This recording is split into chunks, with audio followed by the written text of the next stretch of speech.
take a seed, you plant it, you grow it, you dry it, you roll it, you smoke it, and it goes down smooth. Hey! Spanning the continent to bring you the truth about cannabis and marijuana law reform. I smoke pot and I like it a lot. The Russ Belville Show, the voice of the marijuana nation. Now, here's your host, Radical Russ Belville. Well, on the earth, take a little seed, put it in the ground, it'll come back to me. We are joined by Councilperson David Grosso. He is an active, large member of the DC City Council, so he's not restricted to any particular jurisdiction here. He's elected by all of us. He's a DC native, which is a pretty rare thing, frankly. And yet he spent a lot of time on a farm in Virginia. This is the first hint. He graduated from Earlham with a degree in philosophy. That's your second hint. And he went to Georgetown Law School, where I think Keith Stroup went to school as well. He's well-traveled. He spent a lot of time outside of the country in Honduras and helping the poor in San Antonio. That's your fourth hint, that David is a really genuine person regarding how he has gotten to his stature in politics. He worked for a city councilwoman for years, Sharon Ambrose, who was very progressive, and later Eleanor Holmes Norton, our congresswoman, and is a stalwart in the civil rights movement in the United States. I was in a meeting with her one time where the head of the ACLU was there, Ira Glasser. And Ira Glasser told the story of how he hired Eleanor Holmes Norton in the 1970s, and the very first case he assigned her was to represent racists down in the South. And I've been on many panels with Eleanor Holmes Norton, and we hope someday she enjoys the full vote of a congresswoman. Mr. Grosso is bright, to say the least. He's energetic. His policy making is clear right from the beginning what things matter to him in his ascendancy. And we're blessed to have him here to share part of our day. There are 535 members of Congress, and that's a pretty unwieldy group. But I would ask, would anybody here like to take a guess how many state legislators there are? And I think of Mr. Grosso as a state legislator. Anybody? 7,800 state politicians. So at normal, we have to work with hundreds, if not thousands, of state politicians. And when I wrote to David asking him whether he could speak today, I wanted him to know that of the many thousands of state politicians we've worked with, we have never seen one come out of the gate as strong and full-voiced for marijuana law reform than David. When he got elected in 2012, you would not think it was one of his major priorities, but he certainly made it so in the ensuing years on the committee. He's championed medical marijuana here in town. There are about 3,000 registered patients. There are 3 dispensaries here in town. He's trying to get emergency legislation passed to get another cultivation center going because we don't have enough supply here. Decriminalization began July 1st of 2014, and David was also a champion of that. And of course, we know here in the district, voters like myself voted at the 70 percentile to legalize marijuana, but the term I think more properly employed earlier was depenalize marijuana. But David has argued strongly that we need legalization. It's kind of the obvious next step, and has helped with the other, with the mayor and the city council to stave off Congress from stopping the implementation of these laws. So we've asked David here to come and talk about why he gives such a high priority to this, why DC voters likely at the 70 percentile support legalization and marijuana law reform. But I guess my strong point I want to make here in bringing David up is that I can literally think of a few politicians who in their ascendancy supported legalization. I can name you dozens to hundreds who in their descendancy out of politics, when there was going to be no more vote, when they were not going to raise any more money, when they're not going to get before the cameras. One can think about Bill Clinton. Right? The first interview he gave when he left the presidency was to Jan Wenner at Rolling Stone. And Jan called up and he says, listen, I have this interview with the president. I want to ask him some drug-related questions. And so we helped formulate a question, which was like, more people were arrested on your watch than at any other time as a president, more than Nixon. So what is your view post-presidency on marijuana? And he said, oh, I think it should be decriminalized. He was the president for 8 years. He fought every aspect of marijuana law reform.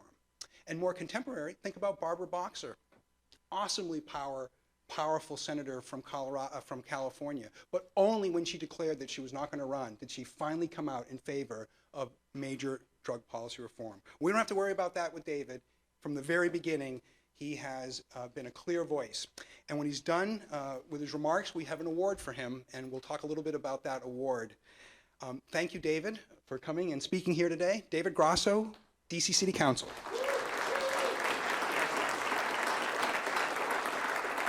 Well, good afternoon, everybody, and thank you, Alan. You pretty much covered everything, so, it's interesting. I have to run for re-election next year, so you're making me a little nervous. Maybe I, should have waited until after my second term to actually come out on this.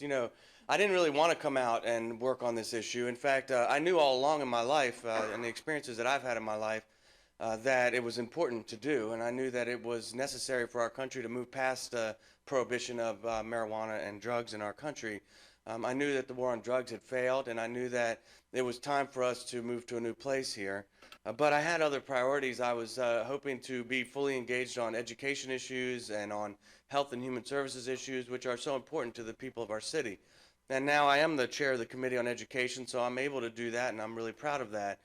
The reason why I ended up coming out and trying to get marijuana legalized and move forward with a tax and regulate plan here in the District of Columbia is a little bit complicated, but I want to let you all know a little bit why I did it. Like I said, I didn't start out wanting to do this. You can ask my staff. I did it resistingly, but in the spring of my first year in office, which would have been 2013, I went out to Patuxent State Prison in Maryland and got to participate in the program called the Alternative to Violence program, which was put on there by a group, mostly Quakers, but some other folks, where we spent 3 days in a maximum security prison with about 30 inmates, learning what it was like to really practice nonviolence in a setting like that, which is, as you can imagine, an extremely violent setting. They've been doing that for 25 plus years in this prison, so for me it was an opportunity to learn what it's like to go to jail, what it's like to be dealing with those kinds of issues every day. And this program was interesting, but the kind of point that I took away with it, one of the points was that of the 25 or so inmates that were running this program, the average age was about 22, 23, and almost all of them were nonviolent drug offenders. They were not violent, robberies or murder or things like that. And most of them were serving more than 10 years for 3 strikes you're out stuff. So this was a real thing for these folks. And so that was something that impacted me. Then following that, I read Michelle Alexander's new Jim Crow book. And if you think about the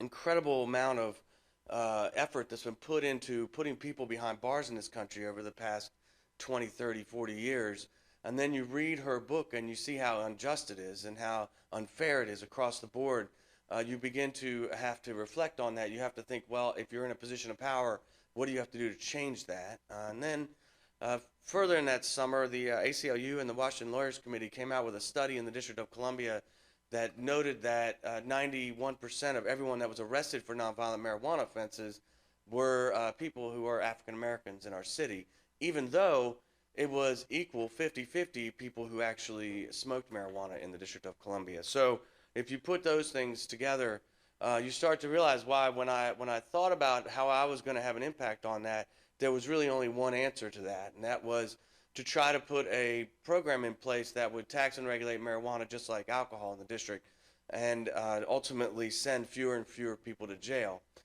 We did then introduce that bill, my staff and I did, in the September of that year. And I was the only one on it. So I think that's an interesting timeline kind of snippet there. I couldn't get any of my colleagues to join me. None of them co-sponsored it on the dais. It was just me on the bill. We were in the midst of, and I'll give credit to my colleague Tommy Wells and others who were working on decriminalization and had started doing that earlier the year. So some of them didn't get on it because they thought decrim would be enough. Even though I made the argument that in the end, we really have to regulate it and stop sending everybody to jail for this stuff. So we moved forward from there, and the kind of the history, Initiative 71 passed, and I was really grateful to the work that was done on that because it elevated the conversation and allowed me to go out in the community and continue to educate on this issue and to continue to talk to the community and talk to the neighbors. One thing that I know is that when I talk to folks for more than 10 minutes, they always, almost always, I say, agree that we should stop the prohibition on marijuana in the District of Columbia. I think the vote was indicative of this with 71%, but I think also if you just talk to the grandmothers who have children that have gone to jail for nonviolent drug offenses, or the brothers and sisters that have had their brothers and sisters go to jail for this, you start to realize that it's pervasive, especially in the poorest of the poor communities in the District of Columbia, and that the only alternative we have really to get out of that quagmire was to go ahead and regulate it like we do alcohol. So we introduced it and we had some hearings on it, but more than anything, I was able to get out into the community and talk to people and really engage on these forums. There was a few people that would be put on the panels with me, as you can imagine, that were very against this, and the arguments just didn't stand up anymore. The reality is that the war on drugs has failed, and that it's time for us to move forward to a new place. So I just want to note one other bill I introduced at the same time that I think is just as important. This bill would seal the records of anyone who has had a nonviolent marijuana offense in the past in the District of Columbia. This is the only jurisdiction where we've done this.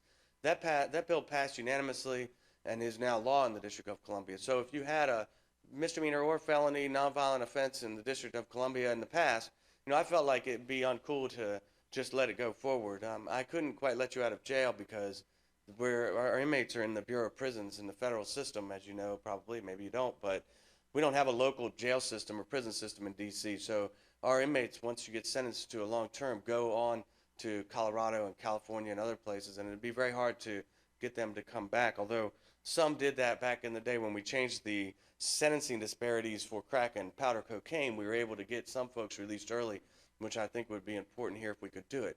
But since we can't do it, as soon as you get out of jail for a nonviolent offense, you can go down to the court, and we were able to do a little different than expungement.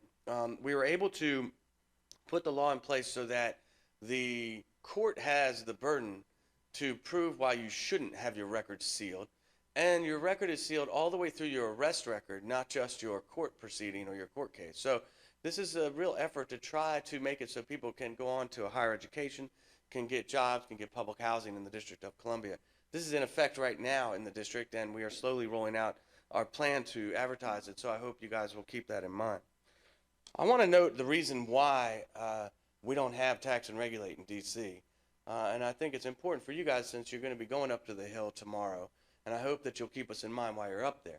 The only reason why the District of Columbia doesn't have tax and regulate is because we don't have full voting rights, and we're the only jurisdiction in the country. We have 650,000 residents who do not have a vote in Congress. We do not have 2 senators. We do not have a voting member of the House. Alan mentioned Congresswoman Eleanor Holmes Norton. She's our non-voting member of the House. She has a lot of the same rights, but she can't vote on final bills. When I worked with her, we got her a vote in the Committee of the Whole, which is the step right before the House votes on things, which was a big deal. They had Democrats were in charge, and they gave her that Committee of the Whole. But even the Democrats told her and put in the rules, unless it's a tie. So her vote was essentially meaningless even then. So what we need, it'd be fine. Like, I would love to have 2 senators. I would love to be a state and everything, but we can manage. We have balanced budgets for the past 18 years. We can manage without it, except for the fact that they like to meddle in our business on a regular basis. So whether it's, reproductive health issues, gun issues, drug issues, a great example, and I don't mean to ramble on here, but a great example is the needle exchange program. I don't know if any of you know what this is, but it's a program that gives you a clean needle if you're an addict to try to stop the spread of diseases between intravenous drug users. The District of Columbia for years was prohibited by Congress from implementing that with not just federal money, but also our local money. And so, our spread of HIV and Hep C went on and on and on because we couldn't implement this, even though we knew in places like Baltimore and other places this was an extremely effective methodology. Ironically, we are allowed to do it now with our local money, not our federal money, but ironically, Governor Pence, who is the governor of Indiana, used to be in Congress, and he was one of the ones that fought on this really intently and constantly put riders on our budget that would stop us from spending our own money on this health initiative. Now has an enormous problem, an epidemic in the state of Indiana with the spread of Hep C and HIV.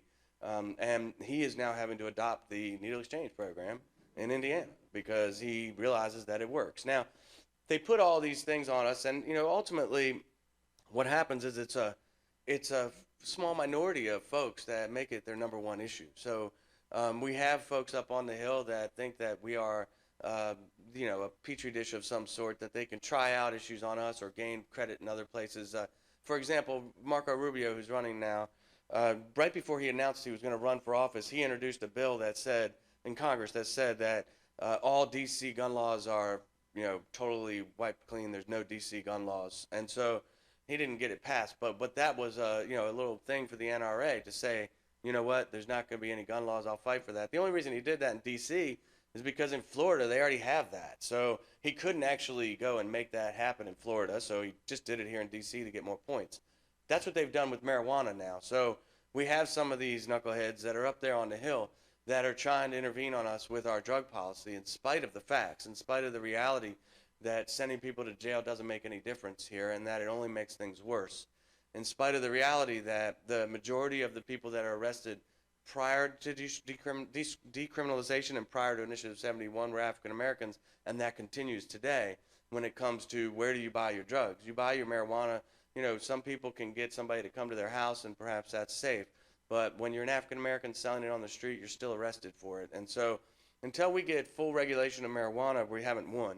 Until we get to the point where we have stores that can be put in place that can help make sure that it's not sold to minors, that can help make sure that people who need help can get help, and make sure that, in the end, no one's getting arrested with an underground market. Until then, we haven't really won. So I reintroduced the bill in spite of Congress in January. My staff and I then had to go on a list up to the congressional committee where we were a little nervous at first, but then we realized they don't have any power. So it didn't bother us that much, right, Christina? I mean, right. Well, in the end, they can come down on us, and they have. And they said that we're not allowed to spend any time or money on the regulation of marijuana in the District of Columbia. That's a rider on our budget that they passed in December. We will wait, and hopefully in September, when they have to do the next budget, that they can take that rider off of there. And that's what I'd be asking you guys to politely mention when you're lobbying, is that just go in and say, can you please not support a rider being put on DC's budget so the people of the District of Columbia can have their desire respected, and their desire is to stop the war on drugs in DC and to move forward with the full legalization in the nation's capital. So with that, I want to thank you all for having me here today. I want to thank you for coming here and doing this. It's not every day that folks take time out of their busy lives to come down and lobby Congress, and I think it is important. I think if nothing else, it'll lock in some folks that can understand what the issues are across the country. It wasn't hard for me to make this decision because of all the things that I told you about, but ultimately, it's also not hard for me because I believe it's the right thing to do. And everything I do up here is based in some human rights framework and some justice framework, and I believe wholeheartedly that expanding the jails and putting more people in jails is the wrong thing to do, and I'm going to continue to fight against that for as long as I'm an elected official. So thank you very much.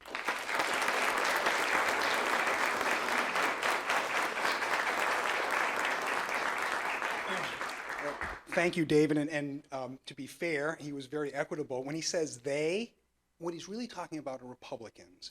And so here in D.C., since it hews so very strongly Democratic, and I'm only speaking analytically or not in a partisan way, it is only when Republicans are in control of Congress that they meddle with D.C. government. So looking forwardly, David and his peers will likely have success only when Republicans are not in control of the Congress.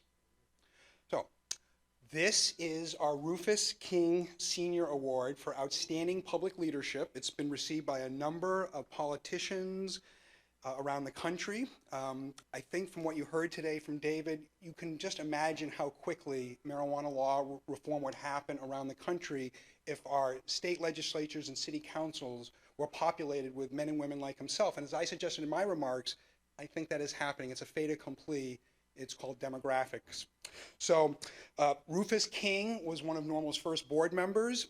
He was the original marijuana activist in the 1950s and 60s. He got pinball legalized in the United States. And he was a fascinating guy. He really was. And so we make this award in his name, and we make it in 2015 to the District of Columbia councilperson, David Grosso.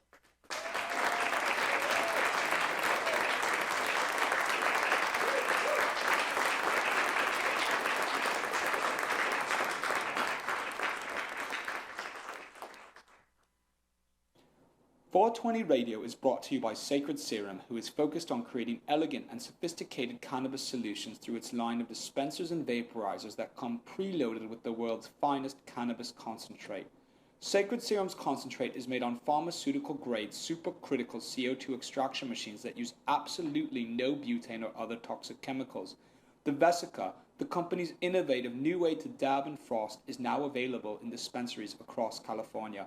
Sacred Serum, elegance and sophistication. 420 Radio, the activist radio station. The fingerboard extension has fretted instruments to enhance your creativity. It has new and used guitars and banjos from beginning to high class. The fingerboard extension has National Resophonic, Husson Dalton, Larrabee, Heritage and Recording King guitars, and Mike Ramsey, Wildwood, Gold Tone, and Recording King banjos. The fingerboard extension also has drum stuff, used gear, and parts. Stop by the fingerboard extension, downtown Corvallis, Oregon at 120 Northwest 2nd, or check out the inventory on the web at fingerboardextension.com and reverb.com. Get.buzz. .buzz is the internet platform that fuels community interest, excitement, and new experiences. .buzz is the premier online destination for internet users seeking the latest news on a variety of topics. .buzz appeals to groups active in blogging, communications, journalism, advertising, and marketing. .buzz offers registrants a stronger alternative to the shrinking namespace of existing top-level domain names, such as .com, .net, and .org. Get your name now at get.buzz. Support for 420 Radio comes from Kick-Ass Cannabis and Veggies, a guide to gardening with nature, authored by Kip Zonderkopf. Based on the ethos that a living soil is the foundation of a thriving garden, Kick-Ass Cannabis and Veggies is your guide to naturally growing resinous buds and nutrient-rich veggies. Get the ebook now with instant download at kickassorganics.com. Previews available on Amazon, iTunes, Nook, Google Play, Kobo, and many other online retailers. And many thanks, Keith, for that great introduction. And I am very much looking forward to being off probation. So we will be going through some of that. Up on the screen, I'm from Philadelphia, and you know, I've been working in marijuana politics for over a decade. I really want to thank Paul Armentano, Keith Strop, and Alan St. Pierre, who have always been both my mentors and supporters in this movement. And, you know, when I was doing the podcast at National Normal, I got to interview Mitch Earlywan every week. And you know, I talked to activists all around the country. It was like going to a marijuana university. And after I stopped doing the podcast and moved back to the East Coast, I took all of that knowledge and said, you know, I've been talking with all these people. How do I put this into practice? So I've really been luckier than most to have had tremendous training and tremendous support in the ability to both collate facts on medical marijuana, hemp, decriminalization, full legalization, civil asset forfeiture reform, but also the ability and hearing from so many activists around the country how to talk to your local legislators. But I've never left the realm of street activism either. And I think that's the challenge for us today in this marijuana movement. There is a broad aspect that we have to speak to. I don't think that you can pigeonhole cannabis consumers into one category. Cannabis is a part of the American fabric of life. You've got Willie Nelson country music cannabis consumers. You've got hip hop Snoop Dogg cannabis consumers. You've got Melissa Etheridge rocker cannabis consumers. You can't put them all into one category. And to the same extent, we also are bridging this gap. You've seen a sort of backlash in some ways against industry folks in Colorado and other states that have said, we're moving away from the stoner stereotype. We don't want to be like those Cheech and Chong stoners anymore. But to the same extent, as consumer advocates, we have to do both. We have to talk to legislators, but we also have to make sure that we're representing consumers. And again, those consumers can be soccer moms, and those consumers can be tie-dye wearing hippies. We have to be as inclusive as possible in that. And I think street activism also keeps us closer to our roots. On the screen, you see a wonderful woman named Abby, and she's holding a sign. I got to give a shout out to Mickey Martin, often a critic of normal, and myself. But Mickey has a great phrase, and it's, I smoke weed and I'm a good person. And we say this at every rally, so I want everybody to do it today. So follow me. I smoke weed and I'm a good person. And when people ask you why you want to legalize marijuana, you say you're a good person. Your friends and your family members are good people. They don't belong in handcuffs. They don't belong in jail. They don't belong to have their whole lives taken away over a simple plant. So there's Abby holding a sign at one of our Smoke Down Prohibition rallies. And in the background, in the upper left-hand corner, you see a guy who was running for governor in Pennsylvania at the time, John Hanger. And John is now the chief policy secretary for our current governor, Tom Wolf. John ran on a platform of marijuana legalization. He came out to our rallies where we were smoking joints in front of the Liberty Bell, and now he's second in command of the state of Pennsylvania, and guess what? That's working. Governor Tom Wolf supports decrim. He won on that platform. And just last night, we're going to talk about this in a minute, but I'm so excited because Jim Kenney, the guy who pushed through marijuana decriminalization in Philadelphia with us, a guy who was a city councilor at large for 16 years, just won the Democratic primary for mayor last night in Philadelphia. He's probably going to be Philly's next mayor. And you know what? In every single article, in every single appearance, he talked about the success with marijuana decriminalization. We are seeing that moment where politicians understand that cannabis is positive political capital. It wins elections. And that's going to be one of the things that changes this country. So there's a great shot of Abby right there. Let's move on to our next slide. There's us in front of Independence Hall. This is what we do. We get out on the streets, we hold signs, we go to historic locations. Now, here's the thing. We're in Philadelphia, and in the center of Philadelphia is this plot of land that is federal. And, what we're here to do this week is to lobby Congress.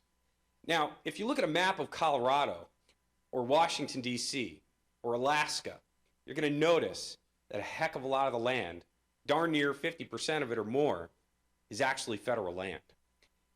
And what happened to me, and I will talk about this in a minute, is something that can happen to any cannabis consumer in the country under state legalization today, and that has got to change. We've got to start having a more meaningful conversation about federal marijuana decriminalization. But what gets the conversation started with politicians, in some ways, is street activism, and that's what happened in Philadelphia. So we go out, we have rallies, we go out in front of Independence Hall, we go out around City Hall, we hold signs, people honk their support, we have marches of thousands of people, as we just saw a couple of weeks ago, all around the country. And when you go into politicians' offices, especially at the local level, let me tell you, that really means something. It shows your support amongst the public, amongst voters. Next slide. Ooh, wrong button. That's Ray Lewis. He's a retired captain in the Philadelphia Police Department. He was arrested at Occupy Wall Street, New York. I was one of those occupiers who camped out in front of City Hall, too. Activism, Quaker stuff. But that's where I met Ray. He was arrested at Occupy Wall Street, New York. He's a retired Philadelphia police captain. And he started coming down to our Smoke Down Prohibition rallies and holding that sign. I've always been great friends with Law Enforcement Against Prohibition, an amazing and wonderful group. But now you're seeing, cops come out of the woodwork because of those guys and just on their own. So, it's folks like Ray who gave us a lot of local support, too, with Philadelphia. Yeah, indeed. He got into trouble for that, too. So there's me. This is what happens when you smoke a joint twice on federal land. It wasn't just... When we did Smoke Down Prohibition, we committed to a year of monthly protests. Once a month, we were going to come down in front of the Liberty Bell. We didn't go into Independence Hall and try and smoke a bong next to the Liberty Bell or where the Declaration was signed. But there was actually a monument to the First Amendment at the corner of 5th and Market, where there's a free speech zone. We were outside, we were away from the tourist areas, and I've been protesting out there long enough, I know all the rangers and everything, that we really didn't have a problem. So December 2012, we start the protest. We get to April of 2013, we have 600 people out there lighting joints. No problem, right? But then, once we had 600 people out there, they called the U.S. attorney. And the federal prosecutor in Philadelphia rolled out what was an army of law enforcement. We came with joints, they came with tactical weapons. we had Department of Homeland Security, Federal Protective Services, Philadelphia Police, Philadelphia Strike Force Police, SEPTA Transit Police, National Park Service Rangers in riot gear. I never knew the Park Service had riot gear for bears, but they do. They have green riot gear. It's amazing. So we went out there, and when you're on federal land and you get your first citation for marijuana, they write you a ticket, and it's a criminal misdemeanor for $175. You can pay it online. No harm, no foul. I did it. I went back in July. Oddly, Neil Franklin was there from LEAP in July, actually, and that was the weirdest one because they cited a couple of people around me, but they let me smoke an entire joint. And smoking a whole joint in front of 300 law enforcement officers was the strangest high I've ever gotten, let me tell you. But I went back in August, and this is a picture from August. So I lit my joint in August, and the ranger came over to me and said, "Mr. Goldstein, is that marijuana?" I said, "Of course it is. Here you go. One day I'd like to share this with you." And you could see that, you know, I'm a dangerous Quaker. It took a National Park Service ranger, a Philadelphia police officer, and a tactically armed Department of Homeland Security member to contain me and take me over to a processing tent set up by the U.S. Attorney in the Eastern District of Pennsylvania. And when they were writing out my ticket, the U.S. Attorney, who was there, present, said, "Oh, no. He doesn't get a fine. He gets taken to court." And they prosecuted me in federal court. My long relationship with Normal put me in touch with one of my greatest friends and an amazing human being named William Buckman. And Bill was a great member of the Normal Legal Committee and one of the few attorneys, I hate to say it because I wish it were more often, that people had the altruism that Bill did to represent people like me and so many others pro bono and fight cases in court. So, you know, when you get into federal court for marijuana, you know, if you get into municipal court, maybe you pay a lawyer $1,000. When you get to federal court, a lawyer won't talk to you for less than 10 grand, even for a joint. So Bill did about $40,000 worth of legal work for me for free over this joint. I smoked the most expensive joint in Philadelphia's history, by the way. They took me into federal court. They prosecuted me. It took them 4 months. And the federal law says that for any amount of marijuana on federal land, you can get up to 6 months in prison, up to a $5,000 fine, and up to 5 years on probation. So keep that in mind in our legal states or here in DC, where you're walking around with your state or locally legal marijuana. This is how the federal government can and does treat people, and that's how they treated me. I got 2 years of probation, supervised. I get drug tested at my house once a month, and a $3,000 fine, which they made me pay in 30 days. And thanks to Chris and so many other people here who contributed to my GoFundMe because, you know, when the judge said, "Hey, you have 30 days to pay your fine," it wasn't easy. But that's why what we're doing here today in Washington is so important. It's so important that people understand that while marijuana reform is at the state level, the federal government controls so much land around the country and has so much power and authority over us because of prohibition laws and simple possession at the federal level that we need to get on changing that right away. But that street activism in my arrest turned into a conversation with city government. Now, I've been lobbying the mayor and the police and the DAs to change the way we treat marijuana in Philadelphia for the last 5 years. On the right is N.A. Poe. He's a comedian and marijuana activist. In the center is Ann Gemmel. She's an education activist in Philadelphia. And then myself. We all met at Occupy Philadelphia and became great friends. And the three of us walked into a city councilor's office in November of 2013. And we brought him the data. Philadelphia was the only county in Pennsylvania that put people into handcuffs and holding cells for any amount of marijuana. In the rest of the state, they treat it as a summary. They don't put you in handcuffs. They don't take you into custody. They take you into court later on. But Philly was the only city every single day. And we had 400 arrests a month in Philadelphia for marijuana possession, small amount. So we talked to Jim Kenney, and of course, when we looked at the numbers, here's what's in, I'm going to get into this in another minute. You don't want to flood politicians with stats, but there are some statistics and pieces of data that resonate strongly. And having a racial disparity to the arrests and the fact that people of color bear the brunt of prohibition is something that really resonates among legislators. It makes them want to do something. And thank God that Jim Kenney decided to take up that call and push through decriminalization. There he is in the center. That's Jay Lasseter on the left. He's a LGBT activist in Philadelphia. And that's Jim Kenney, hopefully our next mayor of Philadelphia, there in the center after we signed the bill. Big numbers are tough to handle for legislators. So this is a great number. We talk about it all the time in normal. Hey, 100 million Americans have tried marijuana. 6,000 people try it every day. It's tough to wrap your head around. That's why it's great to get on the local level with numbers. Again, that's the number of people arrested in the country. And 650,000, 700,000, 800,000. That's a hard amount of people to wrap your head around. But then you take it to the local level. Pennsylvania has only one of two publicly available crime databases in the country. In New Jersey, when we were looking at marijuana arrests, we had to file Open Public Record Act requests with 10 different police departments. We did this with the New Jersey ACLU, and they sent us back a glut of data, and it was a pain in the ass to go through. But in Pennsylvania, I can log into the Pennsylvania Uniform Crime Reporting System and look up any offense by precinct, not just by city or county or state, but by precinct. I can tell you the gender and the age and the ethnicity of everybody that's arrested. And this is an incredibly powerful tool, not just for journalists, but for activists.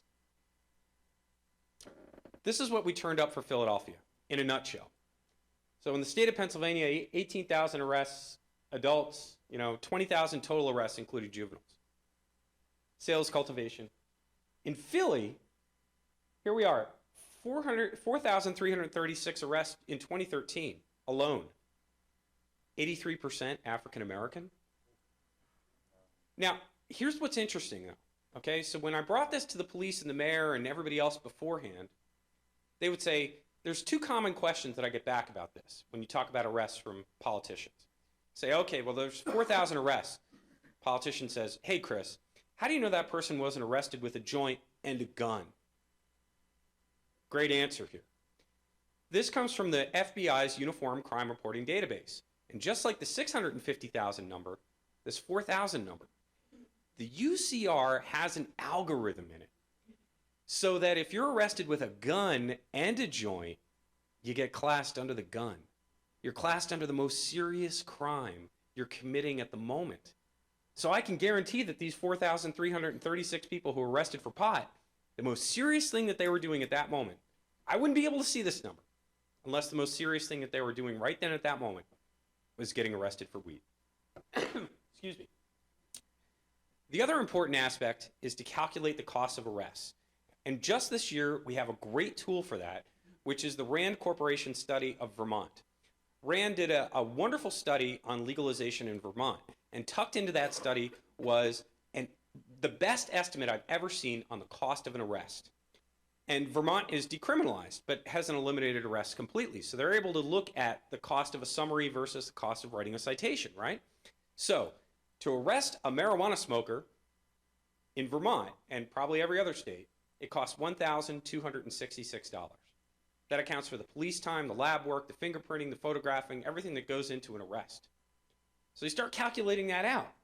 Cost of arrests in Pennsylvania, $26 million a year. RAND estimated that the cost of arresting somebody for sales cultivation is higher because of all the investigative time and extra lab work and prosecution time, $8,500 per offender, $47 million a year. Do that for your state. You can at least find the statewide numbers for your state and calculate that cost.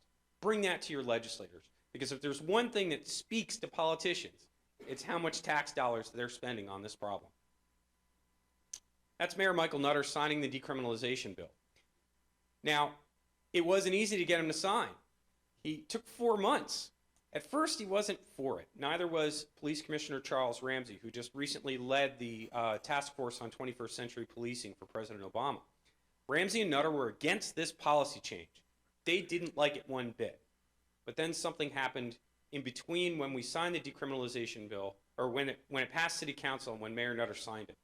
And that was a phenomenon in this country of a greater conversation on criminal justice reform and how police and communities are interacting in the wake of Ferguson, Missouri, and so many other problems in so many other cities. It's the truth. Because the other question I get back from legislators when I talk about the racial disparity of arrests is cops will often say to me, I have a good relationship with police representatives. But even the cops that I like to talk to, and we're having what we called, it was funny, we would meet at Dunkin' Donuts with the chief inspector of the Philadelphia police and the chief of SEPTA police, and we call it the donut meeting on marijuana. And they were very amenable to this. But even the cops who I think are good people would say to me, oh, Chris, you know, we get these racial disparities in arrests because that's just where we patrol. You know, we're in these neighborhoods of color all the time. But that's not true. There is something wrong with marijuana and the racial disparity because it doesn't exist for any other stinking crime, especially other drug crimes. Now, if it were true that the racial disparity existed because it's just where they were patrolling, then we would see this for cocaine and heroin arrests. We would see this for disorderly conduct arrests. But guess what? White people are arrested more often for those crimes in Philadelphia, and I'll bet you many other cities. Mike Nutter eventually signed the bill. On the left is Mike Whiter. He's a U.S. Marine Corps veteran, combat veteran of Iraq. He's a member of Philly Normal, and he arranged with the Philadelphia police to get the first decriminalization citation. We set it up with the cops. He is in the rotunda in the center of City Hall in Philadelphia. And that is a police lieutenant who came on out. Mike lit his joint. He smoked it. They took the joint. They wrote him a ticket. Everybody smiled. Everybody was happy. Talk about police community relations right there, okay? It's a lot different than being put into handcuffs. Mike paid his $100 ticket, no harm, no foul. And in Philadelphia, what we have is a civil citation, which means it's never on your criminal record, which means that if you're on a job application or applying for the military or applying for public housing and they ask you, have you ever been arrested? You can honestly say, I've never been arrested. And you will not get drug tested. It will not get forwarded to Child Protective Services. Civil citation is a good middle ground between prohibition and full legalization. It sort of weans the system and police off of their addiction of arresting cannabis consumers that they've been fueled by for so long. Okay, so here's the dramatic decline, okay? So marijuana, here's 2014. You can see the arrests, 196, 220, this is just adults. 196, 226, 296, 293, boom, decriminalization, 67. It's amazing how fast, you know, when we pass medical marijuana laws, it takes years to regulate and implement. We pass legalization, years of regulation and implementation and waiting. Decriminalization, bam, instant effect. Unfortunately, the racial disparity hasn't gone away.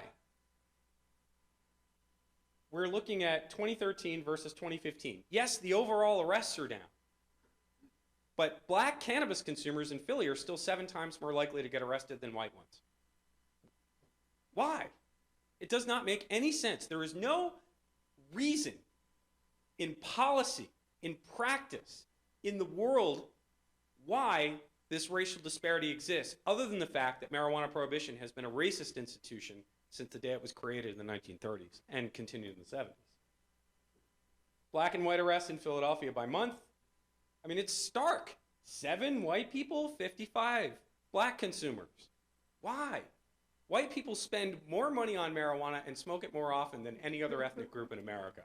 They should be arrested more for it, you know? Here's opium and cocaine.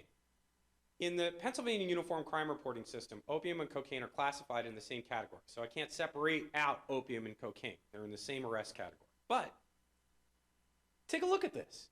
Marijuana versus cocaine and opiates. So they're about equal in 2013, more cocaine and opiates, but they're still almost at the same level. Same, you know, just about equal in 2014. Bam! First 3 months of 2015, what can police do? They can focus on different crimes.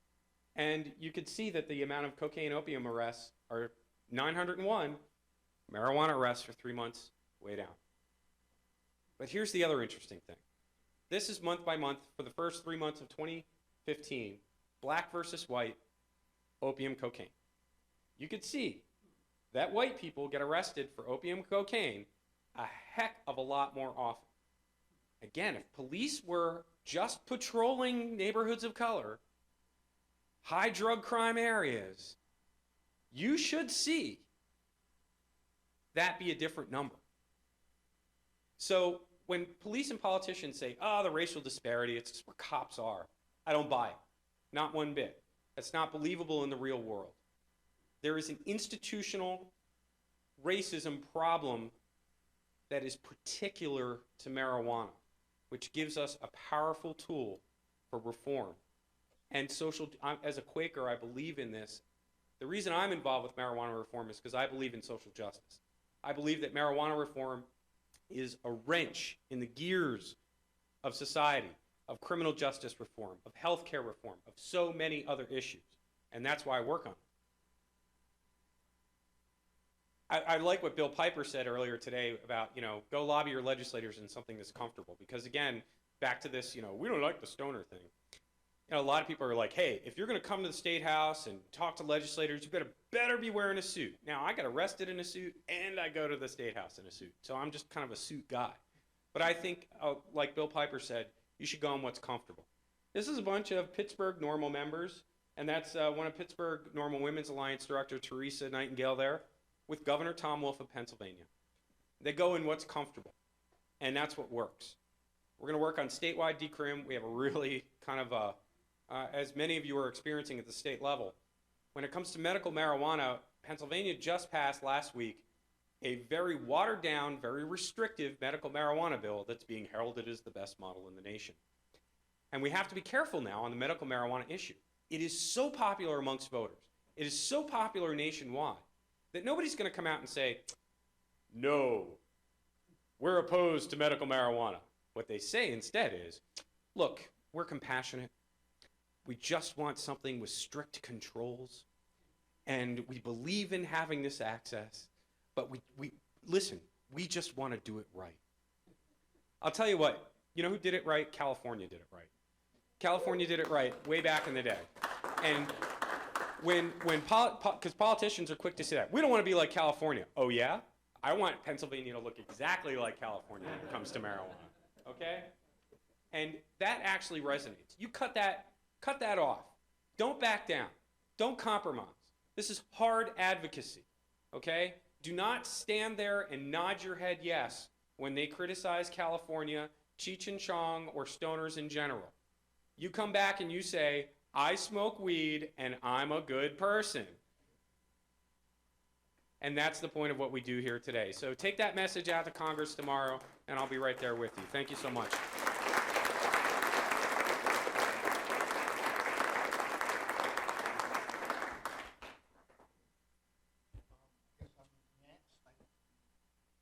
Growing plants indoors can be a rewarding hobby, but electricity bills can go through the roof. Then you have to cool down all those big hot lights. It can drive a grower insane. With Lush LED lighting, you can solve many of these issues and double your rewards. Matt and his scientists have developed the perfect light for flowering plants with far less cost and heat. And the results? Very effective.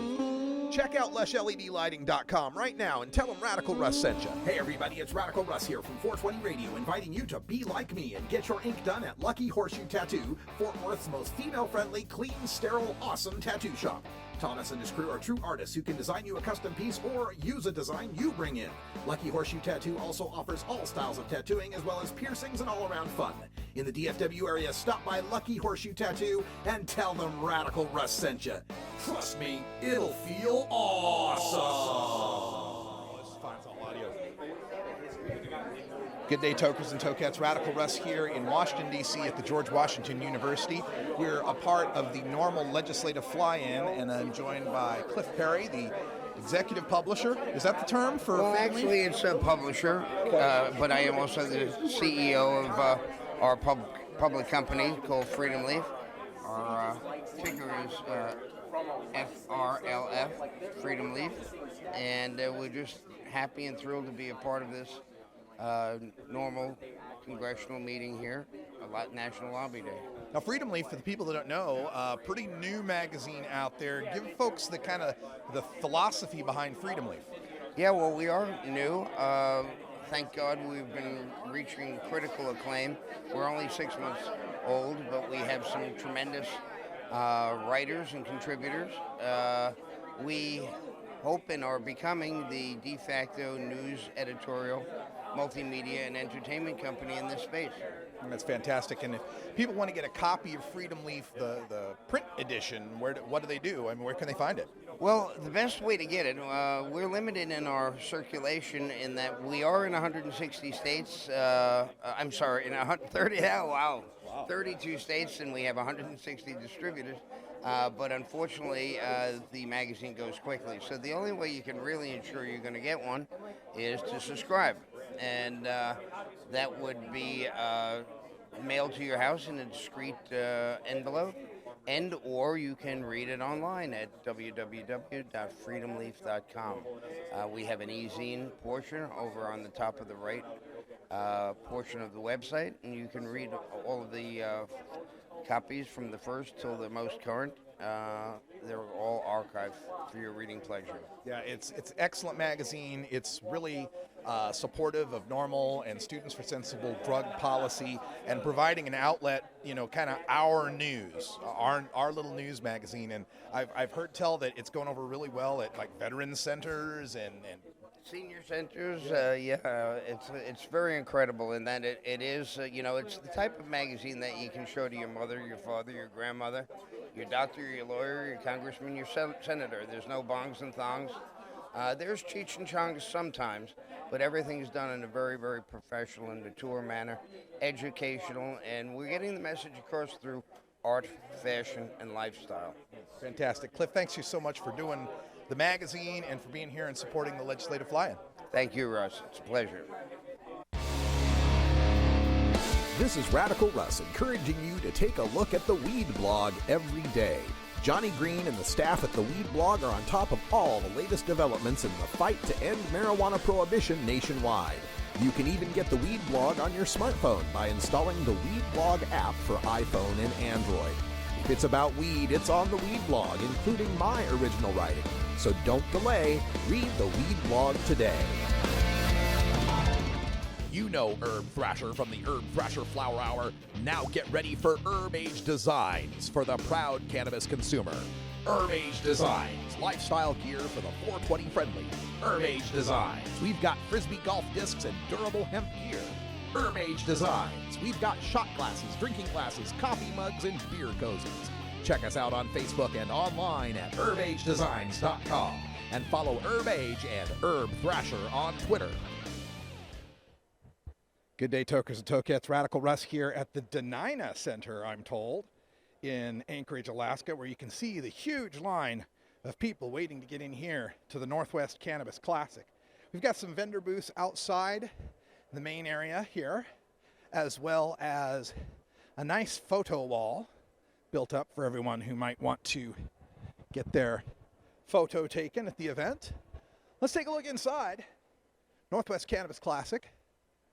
This is the inaugural event. This is the first one of its kind in Alaska, so a lot of folks are really excited about this. As you can see, it's a very, very big area here. And many of the types of vendors you would expect to see at a lot of these events. Just kind of wander our way through. We've got greenhouses and lighting. This is the VIP area where Jorge Cervantes will be doing his presentation, among others.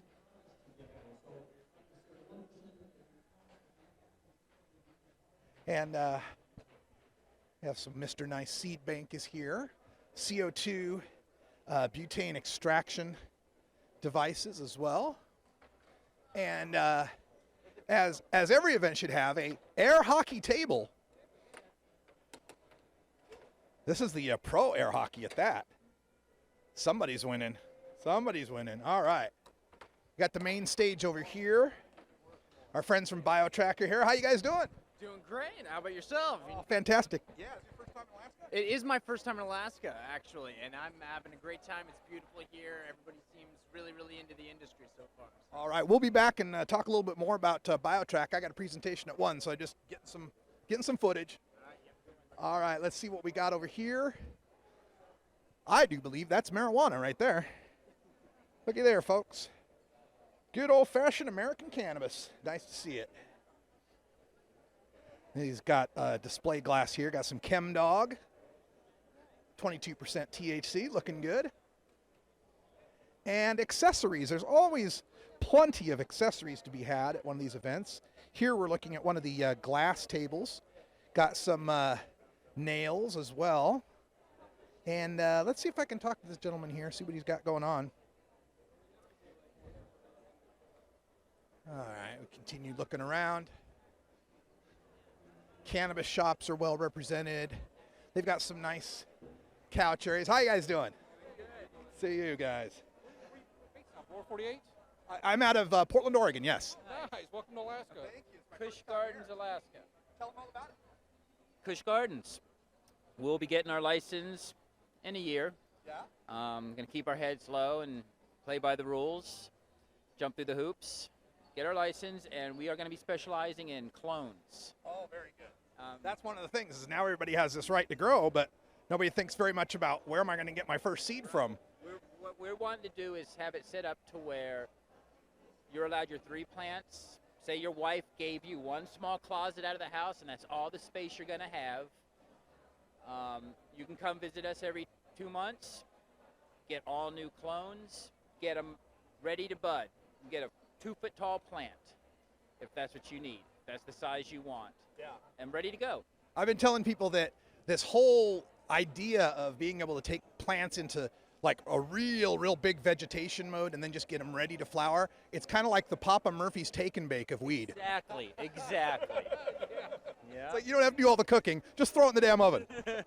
That's what we're looking to do, but we're also wanting to do it on a scale to where we can supply commercial growers and increase their profits by a good 15%.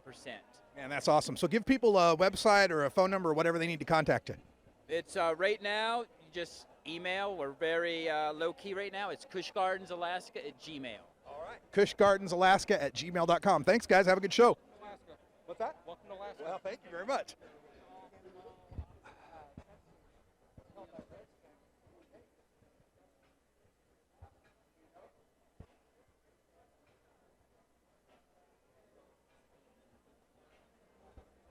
So moving around more in the event here, I like these guys have DB Cooper LED grow lights. DB Cooper lights that they grow your plants and then they jump out the airplane and leave you. No, I don't know what's going on with that, but we'll talk to those guys soon. Here's guys selling some t-shirts and such. Good stuff going on here. Rounding the corner, we have lots of different stuff for sale here. Little pipes, little sacks, jet flame and such. All sorts of accessories available here. Even accessories of the adult variety. Keep this separate from the weed. The sticky icky and the lube do not go together. Do not go together. Not good. All right, and here we have, oh, this is interesting. What you got here? What are these things? These things are climate controllers. Oh, okay. I got you. Yeah, this is a CO2 controllers. That's the actual reading of CO2 in here. So. Very cool. You're Grow Zone? Yeah, I'm Grow Zone. You take a seed, you plant it, you grow it, you dry it, you roll it, you smoke it. You take a seed, you plant it, you grow it, you dry it, you roll it, you smoke it. You take a seed, you plant it, you grow it, you dry it, you roll it, you smoke it. And it goes down smooth.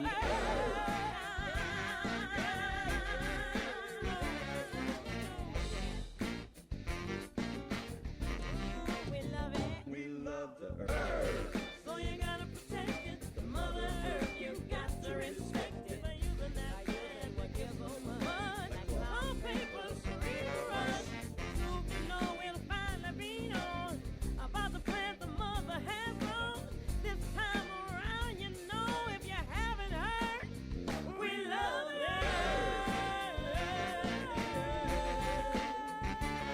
We love the earth. This is the Russ Belville Show. The Russ Belville Show is blogging and podcasting daily at radicalruss.com.